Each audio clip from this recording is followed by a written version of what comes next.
Hey, I'd like to welcome you to another episode of Mission Matters. My name is Adam Torres, and if you'd like to apply to be a guest on the show, just head on over to missionmatters.com and click on Be Our Guest to apply. All right, so today I have Alexia Melocchi on the line, and she is CEO and founder of Little Studio Films, and this interview is part of our AFM series, so our American Film Market series, where we bring you the best of those who attended, who participated, and really all of the above at AFM this year, which took place in Century City, California, or Los Angeles, California. Alexia, welcome to the show. Good to have you. Well, thank you for having me, Adam. I really like Mission Matters. I've been listening, so glad to be on it this time around. Very kind, and we got a lot to talk about today. I know you've worn many hats over the last 30 years in the business as a sales agent, producer, distributor. We got a lot to talk about here today. But to kick us off, I believe you've been going to AFM for quite some time now. First get into maybe your history and background there and what you thought about this year's conference. Yes, well, my first AFM dates all the way back to 1989, which means there was no internet, mind you. Everything was done by fax, and I worked as an interpreter and translator for an Italian distributor. I got addicted. I then ended up representing 11 major international distributors who release American films all over the world in every medium. And then, of course, I transitioned to selling movies myself for about 15, 20 producers. I sold over 50 movies to profit, and then I came back into producing because you want to be the master of your own destiny and you want to be able to choose the right storytellers who inspire in today's world. And so I've been wearing many, many hats at the AFM. Therefore, I'm privileged enough to know pretty much everyone. I know the financiers, I know the distributors, the producers, the sales agents, and it's been a wild ride. I'm not going to lie, but we're still here. I love it. It's a great story. And so what do you think specifically about this year's conference? Because I've been doing these interviews for a bit now, and some people say it's one of their favorite or best they remember in the most recent future. They were like, man, it felt like it was back. It was packed. There's a lot of people there. There's deals being had. From your perspective, you've seen a lot of different changes here. Well, what do you think? Oh, my goodness, you're going to put me on the spot, Adam. Come on, I got you.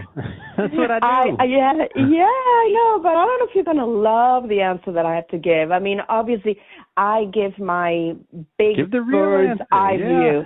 Yeah, the real answer from the global perspective. You know, I think the American film market is a very exciting convention. I am so glad that they brought it back to pretty much Century City, Beverly Hills area. And in fact, one of the first film markets was at the Beverly Hilton Hotel back in 1989.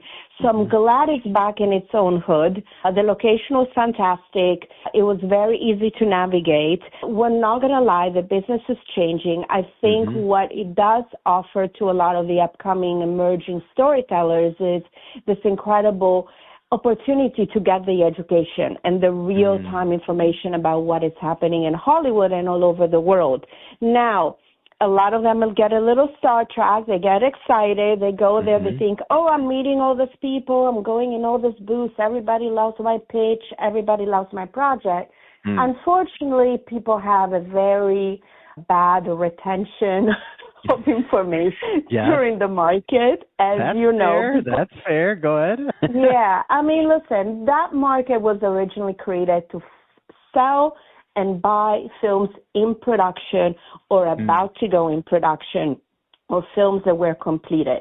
Then they opened it up for everybody to sort of show up, and that becomes a bit problematic for all of us who are in the actual finance production, distribution world, because those elevators get cluttered, we get pitched, or you walk into the bathroom and somebody's trying to tell you an idea of their story, and you go, please, get me out of here. I'm hungry. I'm tired. I don't have time for you. So, yes, I mean, it's an interesting market, to say the least. Oh, that's good. So, but you obviously you had to start somewhere, right? And so you've been in the business 20 years, easily. And so you got to start somewhere, and those relationships, not know everybody, but that took decades. So I'm just curious. I think it's an interesting question from your point of view, is kind of exploring the power of relationship and like what it means to connect and what it means to cultivate those relationships over time, especially internationally. What can you say about that? Yeah, that's an excellent question, Adam. And I can't stress enough the power of relationship in any business, as you and I know, because you've interviewed also a lot of thought leaders and a lot of people in the finance world. A relationship is not built on, let me just walk up to you, I don't even know you, and pitch you something and ask for your money. That is not how it's done. Relationships are built with human connection, with being able to be present and really be interested in the other person that you want to be doing business with, and doing the research on the person that you're doing business with, and make them understand that you are there to listen, you're there to learn, you're there to collaborate, you learn to offer a win-win situation.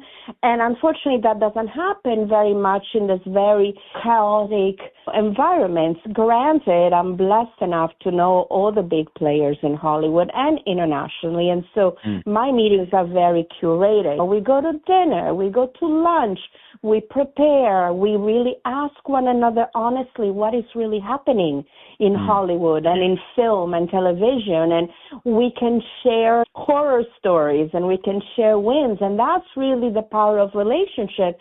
I think it's true. If you think about Aristotle Onassis, and you probably know the story too. I mean, when he first started, he would just dress up to a T and go in Buenos Aires, Argentina, and sit in the best hotel, wearing a smile and talking to people with money, just having a conversation with them, and look at where he has gone from there. I mean, God bless his soul, he's no longer in life, but this is really what I cannot stress enough. And sometimes those filmmakers go there, they don't even care to know about the international world. You know, there is cultural differences, there is styles of communications that are different. You've got to do your homework, you know, because that is really the psychology of knowing how to sell. And that's really what I would have to say to everyone who's listening is do your homework of who you're talking to first. And number two, make that connection with a goal of walking away with something lasting. It doesn't matter even if they don't buy your film, finance your film. That is not the end game, my friends. Yeah. I want to take it one step further. I love everything you said, but how do you know? Because it's such a fine line, and I feel like there's such an art to this. Like, how do you make sure that you're not overselling? What I would have to say is that sometimes people are over eager to tell that they've done their homework, and oh look, I have. That's what I mean, because they're excited. They like, you know what I mean? Like, you can't just like start the conversation and tell them where they grew up, right? Like, it's weird. But you know what? You can ask. It's true. You're not gonna go, hey, what is the name of your child or your pet? Let's be buddies. Go ahead. That is not going to happen, but I think maybe if you start leading with, you look at someone and they say, for example, they're a distributor out of France, or you see their little name tag, you can ask them and say, oh, I see you're selling films in France. What are the films you bought lately? You know, so how is the market going for you? And maybe they'll say to you, oh, you know, I just bought, I don't know, a family film. If you happen to have a family film, that's your entry point, right? But you have to ask them, how is the market going? What seems to be selling in your country? I'm doing some homework. I'm curious. You know, I want to know how things are happening in France, for example. That's how you do it. And you can always say, listen, if you have a moment, I'd love to get your card. I'd love to get your advice. I'm writing a family film. I'm just saying as an example. And I would value so much your expertise. I know you're very busy, but if you feel like you're looking for something like this, I would love to have the opportunity to send you some very short, real information and get your thoughts on it. And that's how you do it. You can tell I teach pitching, right? Oh, yeah. Yeah. Great. Yeah. And speaking of the other talents, I can't let you off the line without bringing up your podcast. You have a podcast. Like, tell me about it. Like, what inspired this? What kind of content do you do? The name of the show, of course. I want my audience to go check it out, of course.